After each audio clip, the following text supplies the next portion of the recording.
So hello every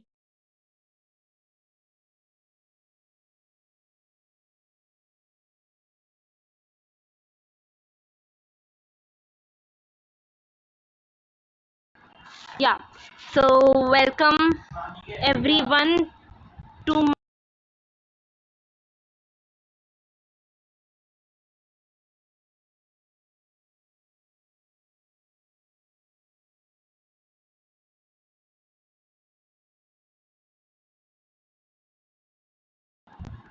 yeah. So children and women in sports. I'm gonna start this chapter. A very full explanation होगा and ये chapter in this very video खत्म हो जाएगा, finish हो जाएगा. ठीक है, overview ले लेते हैं हम.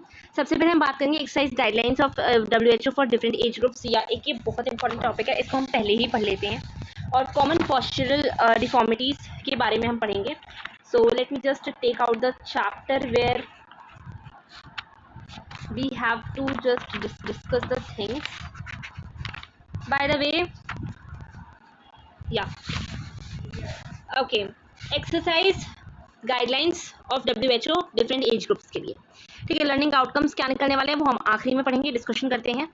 Word what I know, what I want to know and what I learn. तो सबसे पहले हम जानते हैं वर्ड क्या है. वर्ड हमारा ऑब्वियसली एक्सरसाइज गाइडलाइंस है डिफरेंट एज ग्रुप्स के लिए. ठीक है, मतलब कि मैं बात करूं अगर 6 से 12 साल के बच्चे को कौन सी एक्सरसाइज करनी चाहिए, 13 to 18 ईयर्स तक को कौन सी एक्सरसाइज करनी चाहिए, एडल्ट को कौन सी एक्सरसाइज करनी चाहिए, एजड पीपल को कौन सी एक्सरसाइज करनी चाहिए. सो एवरीथिंग बताई गई है. ये हम जानते हैं what I no, right. What I no कि इतना पता है कि बच्चों को बहुत ज़्यादा एक्सरसाइज नहीं करवानी चाहिए, बड़े लोगों को एजड लोगों को बहुत ज़्यादा एक्सरसाइज नहीं करवानी चाहिए. And we like teenagers and adult should be very active. ठीक है. And what I want to know, मैं जानना चाहती हूँ कितने समय की एक्सरसाइज करनी है, कितनी समय की नहीं करनी है, क्या करना है क्या नहीं करना है, ये मैं जानना चाहती हूँ. अब देखते हैं कि व्हाट आई लर्न क्या जानते हैं, पढ़ा हमने. इन सब चीज़ों के बारे में पढ़ाऊंगी, पहले ये समझ लो, ये चीज़ समझो. W H O has identified, W H O ने क्या आइडेंटिफाई किया, लैक ऑफ फिजिकल एक्टिविटी या lack of physical activity, right. Physical activity की कमी या फिजिकल इनएक्टिविटी भी कह सकती हूँ. फोर्थ लीडिंग रिस्क फैक्टर है ग्लोबल मोर्टालिटी के लिए. 6% ऑफ डेथ्स ग्लोबली हो रही हैं. सोचो, तुम्हारा सिर्फ फिजिकल एक्सरसाइज करने की ना करने की वजह से, just because of not doing physical exercise, lack of physical exercise, physical inactivity, 6% people are dying. Can you imagine the ratio, the percentage is really quite strange. Because तुम खुद सोचो, डिजीजेज एक फैक्टर हो जाता है तुम्हारा, डिजीजेज हो जाता है, पोल्यूशन हो जाता है, बहुत सारी चीज़ें हो जाती हैं, and you are just dying because of lack of physical activities, physical inactivity. The thing you know is very must for your body. तो सुनो, exercise or physical activity has the potential to improve the physical and mental health of nation, reduce the maximum causes of mortality and improve life expectancy. एक physical exercise करने के three benefits हैं. पहला तो life expectancy, यानी कि life कितनी होगी हमारी, वो तो नंबर तो इंक्रीज होता ही है. सेकेंडली, हमारी फिजिकल हेल्थ और मेंटल हेल्थ भी डेवलप होती है, हमारे नंबर ऑफ डिजीजेस रिड्यूस होते हैं, एंड या we become more active. So exercise or physical activity has a potential to improve the physical and mental health of the nation, reduce the maximum causes of mortality and improve life expectancy. Physical activity helps in preventing and managing non-communicable diseases such as heart diseases, stroke, diabetes and several types of cancer. तो तुम खुद सोचो, एक physical activity बहुत सारी non communicable diseases को reduce करता है, प्रिवेंट करता है एक हद तक.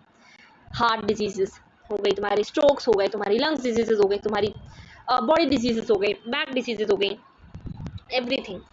Physical activity also helps in preventing hyper tension. Physical activity यहाँ तक कि हाइपर टेंशन को प्रिवेंट करने में भी हेल्प करता है. Maintaining healthy body weight and improving quality of life. तो ये 3 पॉइंट्स को हम नोट डाउन कर लेंगे. मैं नोट्स बनवाती चलूँगी, डिक्टेट करती जाऊँगी, और ये PDF इन इटसेल्फ आप पढ़ सकते हैं. मुझे नहीं लगता कहीं भी किसी भी हद तक कि physical education is a subject for the notes. हाँ जी, शॉर्ट नोट्स बनते हैं in the form of web charts, क्योंकि आखिरी में बनते हैं बोर्ड के टाइम में. फिलहाल नेसेसरी इज़ कि आप लाइन बाय लाइन चीज़ों को रीड आउट करें जितनी बार कर सकते हैं. MCQs आ रहे हैं, it's not a game, it's not fun, it's not a joke. I hope you might get. ठीक है, तो मैंने क्या क्या बोला, physical activity also helps in preventing hypertension, obesity, ठीक है, ये सब प्रिवेंट करता है ना, मेंटेनिंग हेल्दी बॉडी को मेंटेन करता है, वेट, हेल्दी बॉडी वेट, और इम्प्रूविंग क्वालिटी ऑफ लाइफ, यहाँ तक कि लाइफ स्टाइल को, हमारी क्वालिटी ऑफ लाइफ को भी मेंटेन करता है. So physical activity also helps in preventing hypertension, maintaining healthy body weight and improving quality of life. In fact, physical activity is defined as any voluntary bodily movement. Physical activity को हम define करते हैं कोई भी voluntary bodily movement produced by contraction of skeletal muscles, जो कि हमारे skeletal muscles के contraction से produce होती है, that require energy expenditure. Physical activity can also be defined as any movement of the body that requires energy expenditure. Physical activity को हम इस तरीके से भी define कर सकते हैं कि कोई भी movement बॉडी का जो रिक्वायर करता है energy expenditure. Walking, climbing stairs, gardening, playing any game, dancing, running, swimming and yoga can be considered as the best examples of physical activity. So please I urge you all to make one of them as your hobby. Stop watching TV, playing computer games, and avoid to the extent you can traveling by car. Are you getting my point? आज की date में हमारी यहाँ तक कि self esteem, हमारे self confidence में भी कमी हो रही है due to lack of physical activity.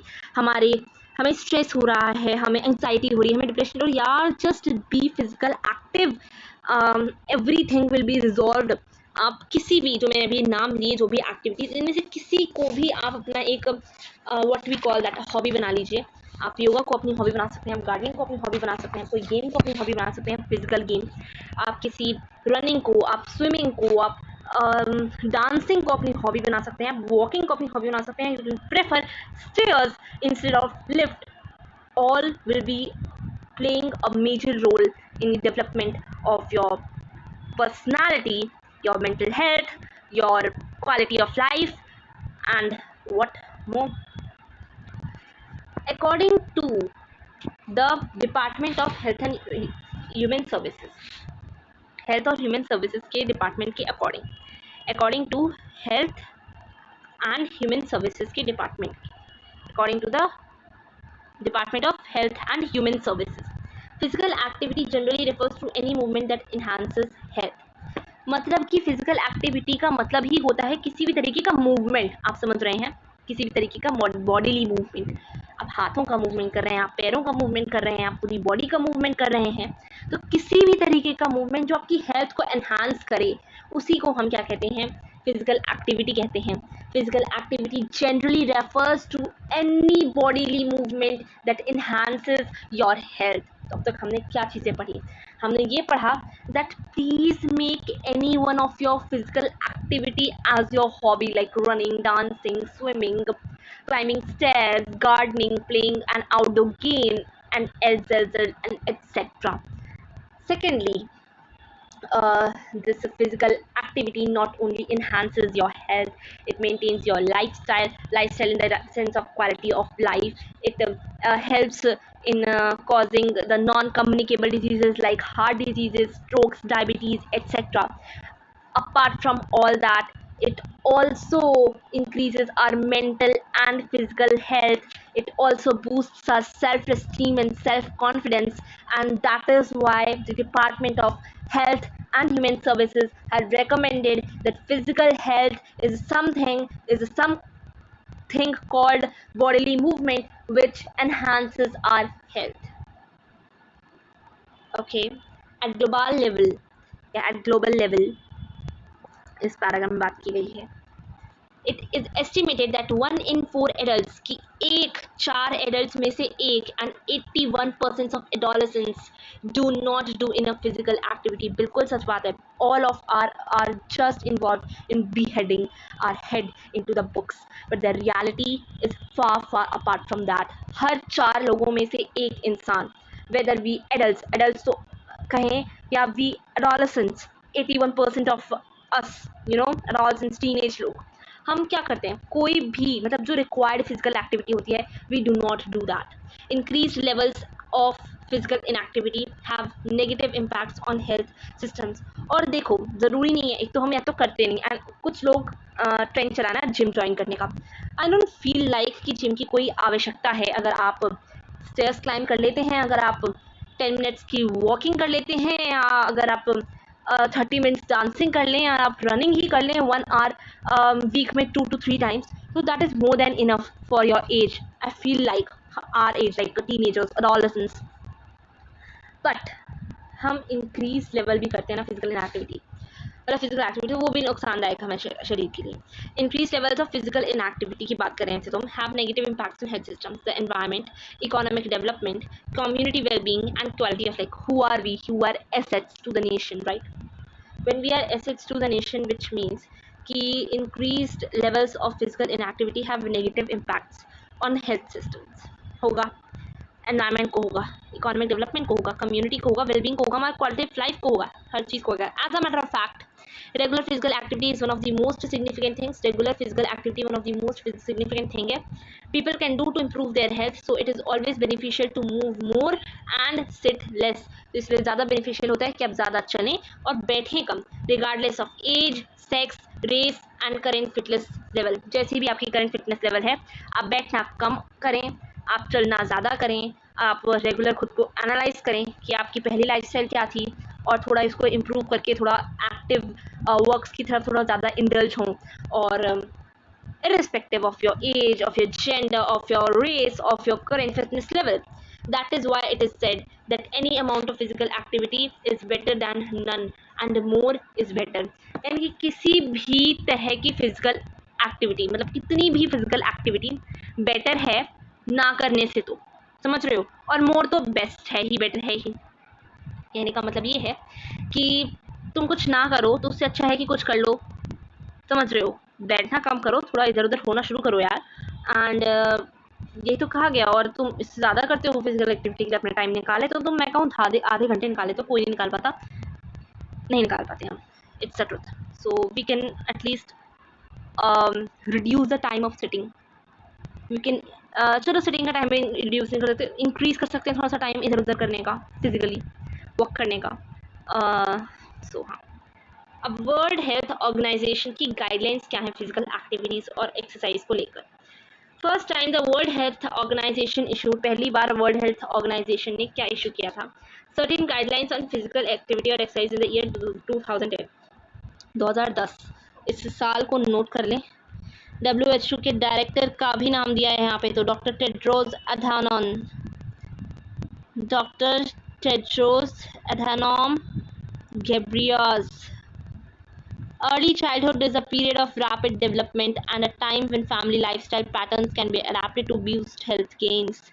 If they are to grow up healthy, children under 5 must spend less time sitting, watching screens, or restrained in prams and seats so that they get better quality sleep and more time for active play.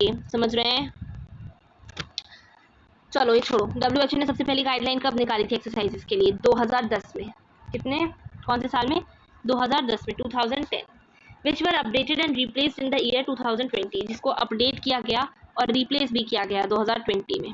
Okay, सो ये 2 years याद रखें। सबसे पहले world health organisation ने certain guidelines issue की थी physical activity और exercise को लेकर इन the year 2010, which were updated and replaced in the year 2020. The World Health Organization (WHO) guidelines provide details for different age groups on how much physical activity or exercise is required for good health. However, the guidelines for children over the age of 5 years, adults and older adults are included for the first time. मतलब पहली बार 5 साल से बच्चे के लेके बूढ़ों तक, बड़ों से लेके बूढ़ों तक की फिजिकल एक्सरसाइज के लिए गाइडलाइंस जारी की गई थी। These guidelines are mentioned below according to the different age groups. For children under 5 years, सबसे पहले हम शुरुआत करते हैं 5 साल से नीचे के बच्चों की। See this, see this. 0 to 2 months, infant, toddler. चलो, लेस देन 1 ईयर दिया है, ज़रूरी नहीं है। 1 to 2 ईयर दिया है, नहीं है ज़रूरी। चलो, इन सबको कवर करेंगे। 3 कॉलम्स दिए हैं, इन सबको इसके लिए हम कवर करेंगे। चिल्ड्रन एंड यूथ 5 से 7, यहीं पे देखो इसको, मैं इसको कंसीडर कर रही हूँ ना 5 ईयर्स बिलो, इन तीनों को कवर करूँगी 5 साल से बिलो में, ठीक है। चलो स्टार्ट करते हैं। इन अ 24 आवर डे, एक 24 घंटे के दिन में, इन्फेंट्स लेस देन 1 ईयर, जो कि इन्फेंट्स जो होते हैं जो 1 साल से कम होते हैं, they should be physically active, बहुत ही फिजिकली एक्टिव होना चाहिए, several times a day in a variety of ways, particularly through interactive floor based play, more is better. For those infants who are not yet mobile, they should be kept at least 30 minutes in prone position throughout the day while awake. They should not be restrained for more than 1 hour in prams, strollers, or high chairs. Screen time is not recommended as it is a sedentary activity that consumes very little energy. When sedentary, engaging in reading and storytelling with a caregiver is encouraged, and 14 to 17 hours or 12 to 16 hours of good quality sleep, including naps. यानी कि यही बोला गया है कि ज़्यादातर ना उनको एक्टिव रखना है. 1 साल से कम के जो बच्चे होते हैं, जो इन्फेंट्स के अंदर आते हैं, उनको ज़्यादातर ना क्या करना है कि हमें एक्टिव रखना है. किस तरीके से एक्टिव रखना है कि ज़्यादातर हमें प्रमोट करना है कि वो मूवमेंट करें, वो ज़्यादातर टाइम्स में दिन के एक्टिव रहें, particularly interactive floor based play में बचे रहें, या जो इतना मूवमेंट नहीं कर पाते हैं, कम से कम 30 मिनट तो उनको बैठा के रखना ही रखना है प्रोन पोजीशन में, यानी कि टमी टाइम में. ठीक है. एंड प्लेइंग इक्विपमेंट भी ध्यान से वो चूज़ करें, एंड ऑल एंड ऑल ये सब चीज़ें की जाएँ. उनको हम स्टोरी टेलिंग कर सकते हैं, उनको हम एंगेज कर सकते हैं रीडिंग में, और स्क्रीन टाइम तो हमें देना ही नहीं है. और 1 घंटे से ज़्यादा उन्हें प्रैम्स या स्ट्रोलर्स या हाई चेयर्स में नहीं रखना.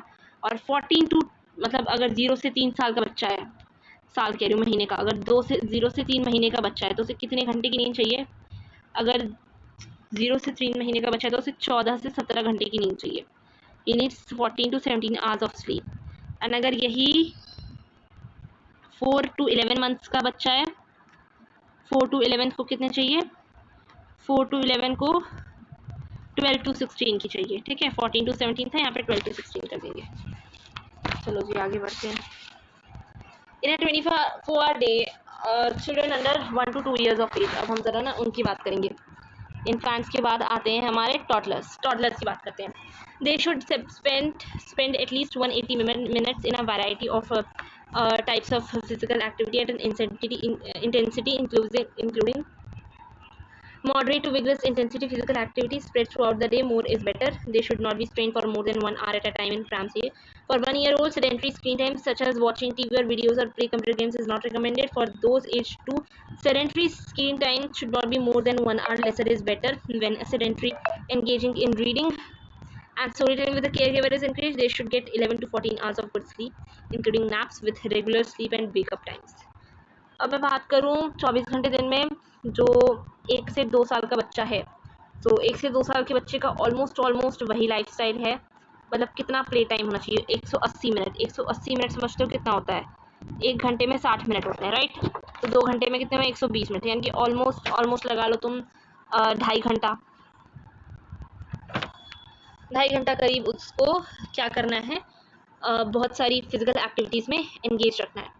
सो 180 मिनट्स और 180 मिनट्स आ जाती है फिजिकल एक्टिविटी 1 से 2 साल के बच्चे की. 3 से 4 साल के बच्चे की 180 मिनट्स की आ जाती है अगेन, और जिसमें से 60 minute moderate to vigorous physical activity होनी चाहिए. वहीं 180 मिनट्स वाले के लिए वैरायटी आती है फिजिकल एक्टिविटीज़, कोई भी विगरस नहीं आती. वहीं हम 1 से 2 से 3 साल के बच्चे के लिए हम विगरस कर सकते हैं, मॉडरेट से विगरस एक्टिविटीज़ वो कर सकते हैं. और स्लीपर क्या है 10 से 13 घंटे. उधर 11 से 12 था, 11 से 14 था, उससे पहले 12 से 16 था, उससे पहले 11 से 17 था. इस तरीके से आप घंटे कर सकते हैं. चिल्ड्रन एंड अडोलसेंस, तो मैं 5 साल से अडोलसेंस की बात करती हूँ. चिल्ड्रन एंड अडोलसेंस, जब मैं 5 years to 17 years की बात करती हूँ तो सुनना. Children and adolescence should at least an average of 60 minutes per day of moderate to vigorous intensity, mostly aerobic physical activity across the week. मतलब पूरे हफ्ते का अगर हम निकाल लें, कम से कम 60 मिनट, यानी कि 1 घंटा का तो मतलब रेगुलर क्या होना ही चाहिए, फिजिकल एक्टिविटी होनी ही चाहिए. मतलब तुम मॉडरेट से तुम ले लो, मतलब जितनी एरोबिक ले लो, तुम विग्रेस एक्सरसाइज ले लो जो तुम ले सकते हो, विग्रेस इंटेंसिटी की सब ले लो. Mostly aerobic physical activity across the week. They should include vigorous intensity aerobic activities such as walking, running और playing soccer. मतलब vigorous intensity aerobic activities होनी चाहिए, जैसे कि walking कर ली, running कर ली, playing soccer कर ली. तुम 5-17 साल की तो इतना तो कर ही सकते हो. as well as that strengthen muscle, that bone, मतलब जो bone और muscles को strengthen करे at least 3 days a week. In these activities, climbing, push-ups for strengthening muscles, and gymnastics and jumping rope for strengthening bones should be incorporated. They should limit the amount of time spent being sedentary, particularly the amount of recreational screen time. ठीक है ना? तो कितना कितना दिया जरा देखो. 1 to 2 years वाले को कितना दिया? 180 minutes. 2 to 3 वाले को कितना दिया? Again 180 minutes. 3 to 4 180 minutes. ठीक है. और अब 5 to 17 वाले ईयर्स को कितना दे रहे हो? 60 minutes. और मतलब high vigorous body develop building exercises. अब एडल्ट्स पे आ जाओ ज़रा.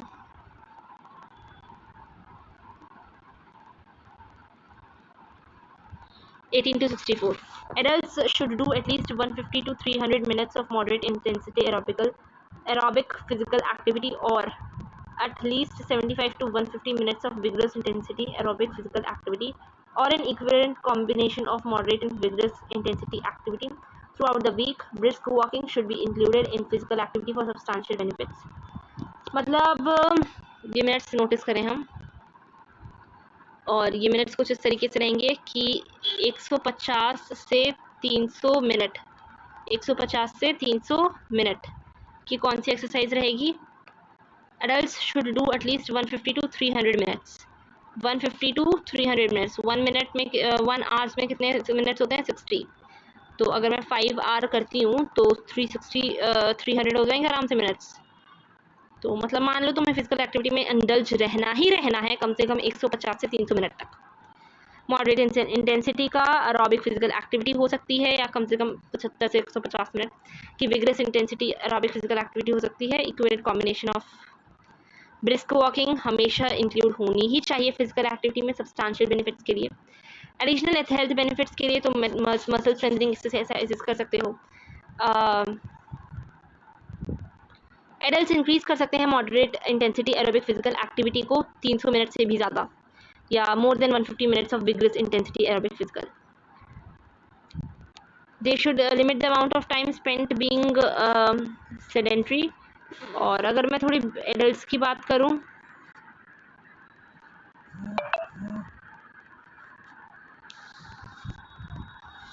64 ईयर्स तक, तो तुम इमेजिन कर लो आज डेट में हम 50 ईयर्स में we are fulfilled of diseases, and हम तो बस एक जगह पड़े रहना ही पसंद करते हैं. 64 ईयर्स तक आप जवान हैं, खुशियाँ मनाएं और खुल के अब जिए, जितनी एक्सरसाइज कर सकते हैं करें, लाइफस्टाइल एक्टिव रखें, यू विल बी हैप्पी. अब एडल्ट्स 65 ईयर्स एंड अबव की बात करते हैं, तो जितने भी ओल्डर एडल्ट्स हैं should undertake regular physical activity. Regular इनकी फिजिकल एक्टिविटी होनी चाहिए कम से कम 150 से 300 minute moderate intensity aerobic physical activity होनी चाहिए. इसकी ब्रिस्क वॉकिंग हो गई. ठीक है. 150 टू 300 मिनट्स ही रहेगा, और कम से कम 75 to 150 minutes of vigorous intensity aerobic physical activity रहनी चाहिए. Muscle strengthening activities at moderate या greater intensity involve all muscle groups.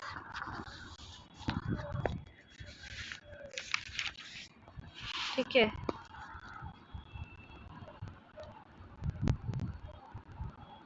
Weekly physical activity की बात करते हैं तो varied multi component physical activity करनी चाहिए जो उनके फंक्शनल बैलेंस को एम्फेसाइज करे, जैसे standing on one foot, strength training at a moderate और ग्रेटर इंटेंसिटी, या 3 or more days a week to enhance their functional capacity and to prevent falls. They should limit the amount of time spent being sedentary. ये सब चीज़ें आ जाती हैं.